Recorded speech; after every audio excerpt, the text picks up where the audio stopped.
Hello everyone. आज हम लोग हिस्ट्री के टॉप 25 क्वेश्चन को डिस्कस करने वाले हैं जो कि आपके आने वाले एग्जाम के लिए बहुत ही ज़्यादा इंपॉर्टेंट है। ये पीपीटी आपके लिए बहुत ही इंपॉर्टेंट है, बहुत ही मेहनत से इस पीपीटी को तैयार किया गया है। इसमें एक्सप्लेनेशन भी दिया गया है। वीडियो आपके लिए हेल्पफुल हो तो वीडियो को लाइक एंड शेयर जरूर करें। चैनल पर नए हैं तो सब्सक्राइब जरूर करिएगा। वीडियो को पूरा देखिएगा। लास्ट में आपसे एक इंपॉर्टेंट क्वेश्चन पूछूंगी जिसका आंसर आपको कमेंट सेक्शन में देना है। तो चलिए हम लोग अपना आज का डिस्कशन स्टार्ट करते हैं। डिस्कशन को स्टार्ट करने से पहले एक इंपॉर्टेंट इन्फॉर्मेशन है आप लोगों के लिए। आज हम लोग बात करने वाले हैं झारखंड बीएड की बेस्ट बुक के बारे में जो कि चक्षु पब्लिकेशन द्वारा पब्लिश की गई है। झारखंड बीएड की चक्षु पब्लिकेशन की इस बुक में आपको झारखंड बीएड के लिए complete study guide material provide किया गया है लेटेस्ट सिलेबस के अनुसार, जिसमें सामान्य हिंदी, शिक्षण अभियोग्यता, जनरल इंग्लिश, तार्किक योग्यता के सभी टॉपिक को अच्छे से डिस्कस किया गया है और उसके बाद प्रैक्टिस सेट भी दी गई है। प्रीवियस ईयर के क्वेश्चन पेपर भी सॉल्व किए गए हैं विद एक्सप्लेनेशन और साथ ही साथ 2000 से ज़्यादा इंपॉर्टेंट क्वेश्चन को भी यहाँ पे एक्सप्लेनेशन के साथ सॉल्व किया गया है। चक्षु पब्लिकेशन की झारखंड की इस बुक को आप ऑनलाइन और ऑफलाइन दोनों ही तरह परचेज कर सकते हैं। ऑनलाइन परचेज करने का लिंक मैंने डिस्क्रिप्शन बॉक्स में लगा रखा है। आइए आप इस बुक के कुछ सैम्पल पेपर देख लें और टॉपिक को कैसे समझाया गया ये भी देख लेते हैं। ये प्रीवियस ईयर के क्वेश्चन पेपर हैं, पॉज करके आप लोग देख लीजिएगा। आंसर है, एक्सप्लेनेशन है। इस पर टॉपिक के सैंपल को मैं भी आपको दिखा देती हूँ।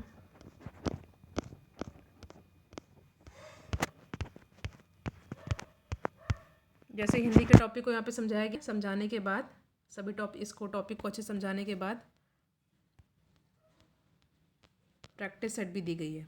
ठीक है, तो चलिए हम लोग अपने आज का डिस्कशन पर आते हैं। आज का हमारा पहला क्वेश्चन है, निम्नलिखित कथनों पे विचार करना है आपको। ठीक है, अंतिम मौर्य शासक बृहद्रथ की हत्या उसके प्रधान सेनापति पुष्यमित्र शुंग ने की थी। सेकंड दे रखा है, अंतिम शुंग राजा देवभूति की हत्या उसके ब्राह्मण मंत्री वासुदेव कर्ण ने की थी और उसके राज सिंहासन पर हथिया लिया था। तीसरा दे रखा है, आंध्र ने कर्ण राजवंश के अंतिम शासक को पद वंचित किया था। इसमें कौन सा कथन सही है ये आपको बताना है। तो इसमें जो पहला, दूसरा, तीसरा, तीनों स्टेटमेंट जो है सही है। ठीक है, याद रखिएगा। अंतिम मौर्य शासक कौन था? बृहद्रथ। उसकी हत्या उसके प्रधान सेनापति पुष्यमित्र शुंग ने की थी। और यहाँ पे कुछ एक्सप्लेनेशन दे रखा है। देखिए जिस महत्वाकांक्षी व्यक्ति ने 184 ईसा पूर्व में अंतिम मौर्य शासक बृहद्रथ की हत्या करके शुंग राजवंश की स्थापना की, वह इतिहास में पुष्यमित्र शुंग के नाम से विख्यात हुआ। ठीक है, अंतिम मौर्य शासक बृहद्रथ। शुंग वंश का अंतिम शासक देवभूति अत्यंत विलासी था। वह अपने अमात्य के षड्यंत्रों के द्वारा मारा गया था। वायु पुराण के अनुसार अंतिम कर्ण शासक सुशर्मा अपने आंध्र जाति भृत्य सुमुख यानी कि सिंधुक द्वारा मार डाला गया था। ठीक है, नेक्स्ट क्वेश्चन पर आते हैं। क्वेश्चन है, भांग एवं बलि क्या है? ठीक है, चार ऑप्शन आपके सामने दे रखा है। सैनिक विभाग, राजस्व के स्रोत, धार्मिक अनुष्ठान या प्रशासकीय विभाग। इंपॉर्टेंट क्वेश्चन है, तो इस क्वेश्चन का सही आंसर हो जाएगा भाग एवं बलि क्या थे? तो ये थे राजस्व के स्रोत। ठीक है, तो option number B is the correct answer. देखिए कौटिल्य की अर्थशास्त्र। ठीक है, अर्थशास्त्र किसके द्वारा लिखी गई? कौटिल्य के द्वारा। से ज्ञात होता है कि राजा भूमि का मालिक होता था और वह भूमि से उत्पन्न उत्पादन के एक भाग का अधिकारी था। इसे ही भाग कहा जाता था। इसी प्रकार बलि भी राजस्व का एक स्रोत था। ठीक है, आई होप ये वीडियो आपके लिए हेल्पफुल हो। नेक्स्ट क्वेश्चन है, मौर्य काल में भूमि कर जो राज्य की आय का मुख्य स्रोत था, किस अधिकारी द्वारा एकत्रित किया जाता था? मोस्ट इंपॉर्टेंट क्वेश्चन है आज का ये। तो मौर्य काल में भूमि कर जो राज्य की आय का एक मुख्य स्रोत था, किस अधिकारी द्वारा एकत्रित किया जाता था? तो इस क्वेश्चन का आंसर हो जाएगा ऑप्शन नंबर सी, सीताध्यक्ष। और ये क्वेश्चन एग्जाम में कई बार पूछा गया है। देखिए यहाँ पे अच्छे से पीपीटी तैयार की गई है। वीडियो आप लोग जो है लाइक एंड शेयर जरूर करिएगा। ठीक है, आप लोग के लिए बहुत यहाँ पे मेहनत की जा रही है। ठीक है, मौर्य काल में सीताध्यक्ष कृषि भूमि का अध्यक्ष था। वह भूमि कर वसूलने का कार्य करता था, जबकि अग्रोनोमोई जिले का अधिकारी को कहा जाता था। शुल्काध्यक्ष विभिन्न प्रकार के व्यवसाय एवं व्यापार कर वसूलता था और अक्राध्यक्ष खानों का नियंत्रण करता था। ठीक है, नेक्स्ट क्वेश्चन है, मौर्य काल में सीता से क्या तात्पर्य है? तो इस क्वेश्चन का सही आंसर हो जाएगा राज्य की भूमि से प्राप्त आय। ठीक है, C is the correct answer. Exam में कई बार पूछा भी गया है। नेक्स्ट है, मौर्य नरेशों के बारे में निम्न में से कौन सा सही कथन है? इन्होंने विकास किया था किसका? संस्कृति, कला व साहित्य का, सोने के सिक्के का, प्रांतीय विभाजन, हिंदुकुश तक साम्राज्य। तो इस क्वेश्चन का सही आंसर होगा चारों ही का विकास किया था। ठीक है, तो option number D is the correct answer. ठीक है, जो मौर्य नरेश थे यानी कि मौर्य राजा थे, उन्होंने जो है संस्कृति, कला, साहित्य, सोने के सिक्के, प्रांतीय विभाजन, हिंदू कुश तक साम्राज्य सभी का विकसित किया था। तो D is the correct answer. Next है, प्राचीन भारत के निम्नलिखित ग्रंथों में से किसमें पति द्वारा परित्यक्त पत्नी के लिए विवाह विच्छेद की अनुमति दी गई है? तो इस क्वेश्चन का सही आंसर हो जाएगा अर्थशास्त्र।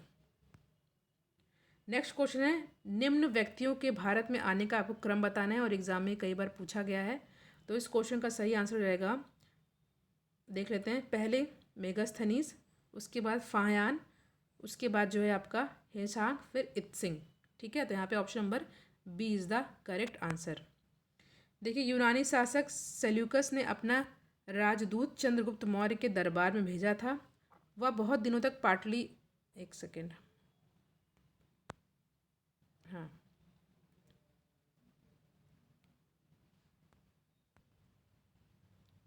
हाँ, तो यूनानी शासक सेल्यूकस ने अपना राजदूत चंद्रगुप्त मौर्य के दरबार में भेजा था।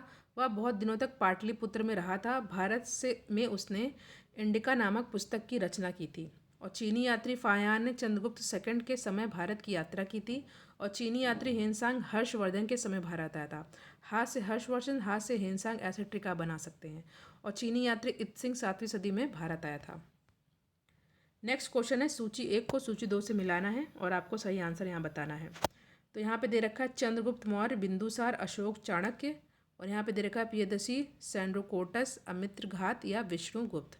नाम बताना है उनका। ठीक है, तो जो सही आंसर हो जाएगा यहाँ पे, चंद्रगुप्त का क्या होगा? चंद्रगुप्त का होगा सैंड्रोकोटस।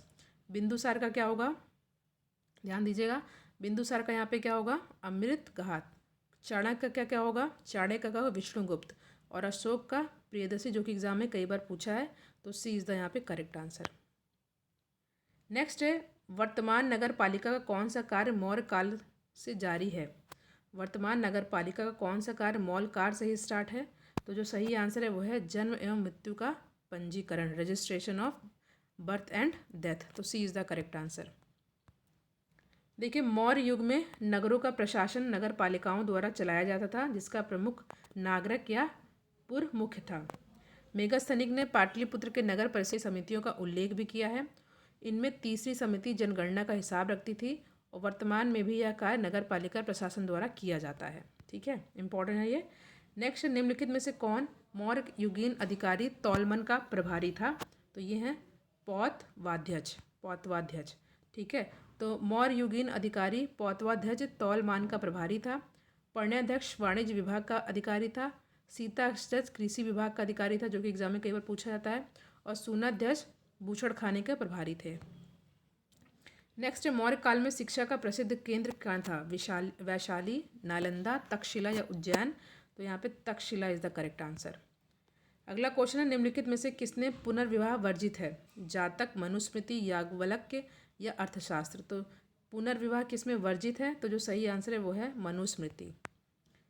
ठीक है, देखिए, मनुस्मृति के 38वें खंड में स्पष्ट उल्लेख है कि वह व्यक्ति जिसकी पत्नी मर गई है वह पुनर्विवाह कर सकता है, लेकिन विधवा स्त्री का पुनर्विवाह अनुमति नहीं है।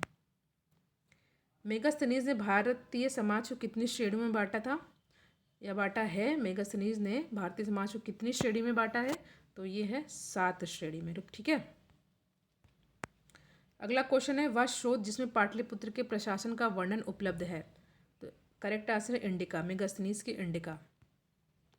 देखिए, पाटलिपुत्र नगर के प्रशासन का विवरण मेगास्थनीज की इंडिका में प्राप्त होता है। मेगास्थनीज ने पाटलिपुत्र की नगर परिषद की 5 सदस्यों वाली 6 समितियों का उल्लेख किया था और वह नगर के अधिकारियों का एस्ट्रोनोमोई कहता है। ठीक है, नगर के अधिकारी को क्या कहता है? एस्ट्रोनोमोई। अशोक के शिलालेखों को पढ़ने वाला प्रथम अंग्रेज कौन था? John tower, Harry Smith, Metcalfe या जेम्स प्रिंसप? और ये एग्जाम में पूछा गया प्रश्न है कई बार, तो ये है जेम्स प्रिंसप। नेक्स्ट है, प्राचीन भारत में निम्न में से कौन सी एक लिपि दाईं ओर से बाईं ओर लिखी जाती है? दाईं से बाईं। ठीक है, तो जो सही आंसर हो जाएगा वो हो जाएगा आपका ऑप्शन नंबर डी, खरोष्ठी। देखिए, प्राचीन भारत में खरोष्ठी लिपि दाएं से बाएं लिखी जाती थी। इसे पढ़ने का श्रेय मैसन, प्रिंसेप, नॉरिस, लेंसन, कनिंघम आदि विद्वानों को है। यह मुख्यतः उत्तर पश्चिम यानी कि नॉर्थ वेस्ट भारत की लिपि है। नेक्स्ट, निम्नलिखित वक्तव्यों में से कौन सा एक वक्तव्य अशोक के प्रस्तर स्तंभों में के बारे में गलत है? ठीक है, तो यहाँ पे दे रखा है इन पर बढ़िया पॉलिश है, बिल्कुल सही है। ये अखंड है, ये भी सही है। स्तंभों का आकार शुंडाकार है, ये भी सही है। ये स्थापत्य संरचना के भाग है, ये गलत है। ठीक है, तो D is the correct answer. Next, गुर्जरा लघु शिलालेख जिसमें अशोक का नामोल्लेख किया गया है, कहाँ पर स्थित है? तो ये स्थित है मध्य प्रदेश के दतिया जिले में। वह स्तंभ जिसमें अशोक ने स्वयं को मगध का सम्राट बताया है, तो ये है भाभ्रू स्तंभ। ये इंपॉर्टेंट क्वेश्चन है। अगला क्वेश्चन है, पत्थर पर प्राचीन शिलालेख किस भाषा में थे? पत्थर पर प्राचीन शिलालेख किस भाषा में थे? तो इस क्वेश्चन का सही आंसर हो जाएगा प्राकृत। ठीक है, option number C is the correct answer. Next है, बुलंदी बाग कहाँ का प्राचीन स्थल है? कपिलवस्तु, पाटलिपुत्र, श्रावस्ती या वाराणसी? तो इस क्वेश्चन का सही आंसर होगा पाटलिपुत्र। मालवा गुजरात महाराष्ट्र के शासन ने पहली बार जीता? हर्ष, स्कंदगुप्त, विक्रमादित्य या चंद्रगुप्त मौर्य? तो इस क्वेश्चन का सही आंसर होगा चंद्रगुप्त मौर्य। नेक्स्ट, गुजरात चंद्रगुप्त मौर्य के साम्राज्य में सम्मिलित था, यह प्रमाणित होता है कैसे? तो ये प्रमाणित होता है आपका रुद्रदमन के जूनागढ़ शिला अभिलेख से। ये भी याद रख लीजिएगा, रुद्रदमन का जूनागढ़ शिला अभिलेख। नेक्स्ट क्वेश्चन है, निम्न में से किस स्रोत में अशोक के राज्यकाल में तृतीय बौद्ध समिति होने का उल्लेख मिलता है? अशोक के अभिलेख से, दीपवंश, महावंश, दिव्यादान? ये इंपॉर्टेंट क्वेश्चन है। तो किन स्रोतों में अशोक के राज्यकाल में दूसरे बौद्ध समिति होने का उल्लेख मिलता है? तो ये मिलता है जो है दीपवंश और महावंश से। तो option number B is the correct answer. देखिए, सिंहली अनुश्रुतियों दीपवंश तथा महावंश के अनुसार अशोक के राज्यकाल में पाटलिपुत्र में बौद्ध धर्म की तृतीय संगीति हुई।